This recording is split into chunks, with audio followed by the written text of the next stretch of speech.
Uongozi kwa kweli tulijaribu kujitahidi kuongea na wafanyabiashara hasa wanaouza kuku kwa kuangalia na kipato cha Mtanzania. Kipato cha Mtanzania kidogo kiko chini. Na tuliwashauri kwamba basi kwenye sikukuu hii tunaomba msipandishe bei ya kuku, ibakie ile ile ambao watu tunauzia kila siku. Na vizuri zaidi kwamba wafanyabiashara nao wakulima huko ambao ni wafugaji na wenyewe walikuwa wamevizia siku ya sikukuu kwamba na sisi twende kufanya biashara. Kwa hiyo kipindi hicho wakati sikukuu inaingia na wale wakulima tutuletea kuku wengi, ndio maana bei ilisimama ile ile ya shilingi 7,500 na 6,500. Kuku ambao alikuingia hapa sokoni ni kuku wa broiler na kuku wa mayai na kuku wa kienyeji. Kuku wa kienyeji kidogo alikuwa kwenye bei ambayo ilikuwa sio rafiki sana. Angalau kuku moja tuliuza kwa shilingi 19,000 mpaka 28,000 ambayo ni jukumu kubwa, lakini ni watu walinunua kwa ajili ya kitoweo cha sikukuu. Kusema ukweli tunamshukuru Mwenyezi Mungu.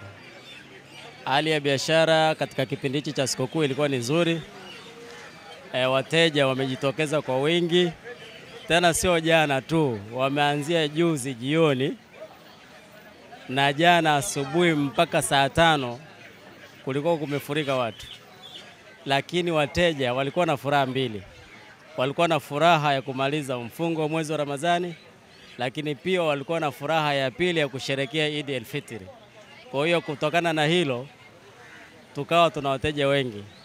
Na tunashukuru wote tumewahudumia wala hatutapata shida yoyote.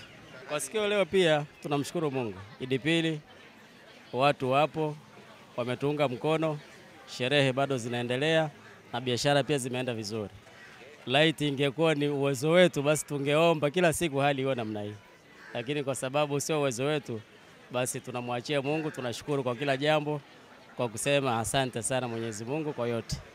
Tofauti ya biashara ya jana na leo, biashara jana ilifanyika sana, biashara ya kuku wa mayai ndio walitoka sana kwa sababu watu wengi walikuwa wanawanunua wale special kwa kupigia pilau, sio sana hawa ambaye wanapika kwenye chips. Labda nitoe rai, niombe serikali iliangalie swala la mwekezaji, kumpa fursa za ndani kwa sababu wawekezaji mimi sijakataa wasiwepo, wawepo, lakini watafute masoko huko nje na wapi